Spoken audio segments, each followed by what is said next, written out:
ardayda waxa ka barata dugsiga FIFA Academy oo ahaa laba arday isla markaasina ka qayb galay tartan heer caalami ah oo ka dhacay dalka Kazakhstan oo si diiran ugu soo dhaweeyeen caasimadda Hargeysa gaar ahaan madaarka Cigaal International Airport wasiir ku-xigeenka wasaaradda waxbarashada iyo tacliinta sare gudoomiyaha xafiiska imtixaanaadka qaranka agaasimaha dugsiyada gaarka maamulka dugsigaasi iyo arday aad u tiro badan ayaa waxa markii la soo dhaweeyay kadib ay kula hadleen warbaahinta kala duwan xarunta dugsiga FIFA Academy waxaana ku dheeraadeen heerarkii kala duwan ee kaasi soo maray farxad ay maanta ay tahay ama ay Soomaaliland dhan u tahay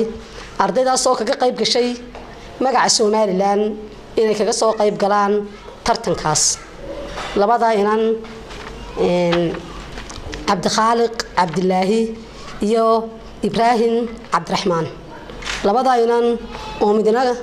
kaalinta koowaad soo galay midna kaalinta saddexaad ka soo galay taasoo ay kaga qayb galeen magaca Soomaaliland haddaanu nahay iskuulka FIFA Academy ama wasaaradda waxbarashada ama iskuulada private-ka waa guul soo hoyatay oo ay dheer yihiin iskuulada kale iyo magaalooyinka kale marka waxaan leeyahay maanta hambaliyo agaasimaha tacliinta gaarka ah ee wasaaradda waxbarashada iyo tacliinta sare Muuse Maxamed Shire ayaa ka waramay tartankaasi ardaydu ka qayb galeen iyo wadamada ka qayb qaatay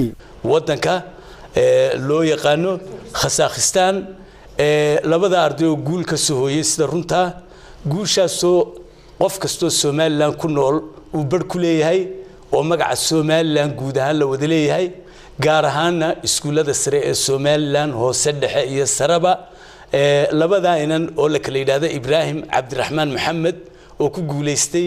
bilada dahabka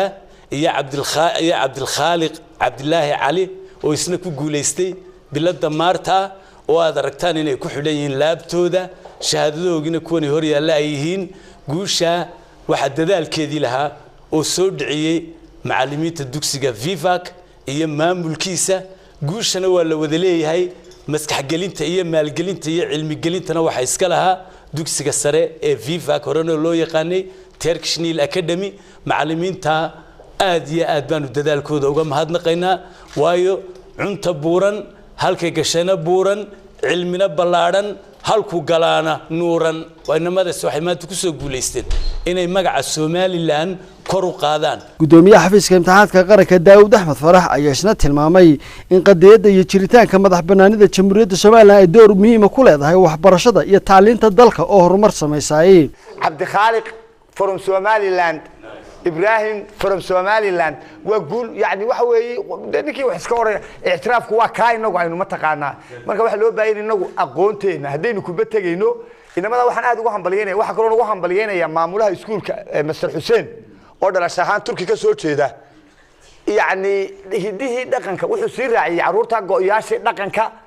على كيس سوماليلاند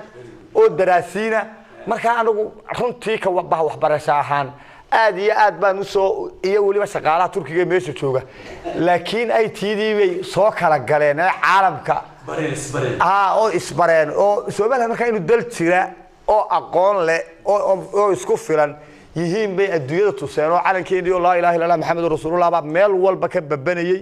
oo garoonka taagna marka waa arrin aad u baahan in dib loo eego Ibrahim Cabdiraxmaan Cabdilaahi oo ahaa ardaygii kaalinta koobaad ku soo guuleystay tartankaasi heerka caalami ah oo sita bilada dahabka ah ayaa waxa uu ka waramay dareenkooda kala duwan iyo waxyaabaha halkaas ay kala kulmeen Cabdikhaliq oo isaguna kamid ahaa labada arday ee ku soo guuleystay biladaha kala duwan ayaa isna tilmaamay in magaca Soomaaliland ay gaarsiiyeen dalal aan hore u arag isla markaasina ay ku faaneen calanka iyo jiritaanka qarannimada Jamhuuriyadda Soomaaliland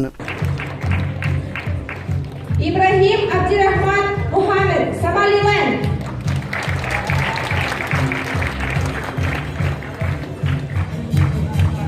Kamarhan Shunguz, Kazakhstan.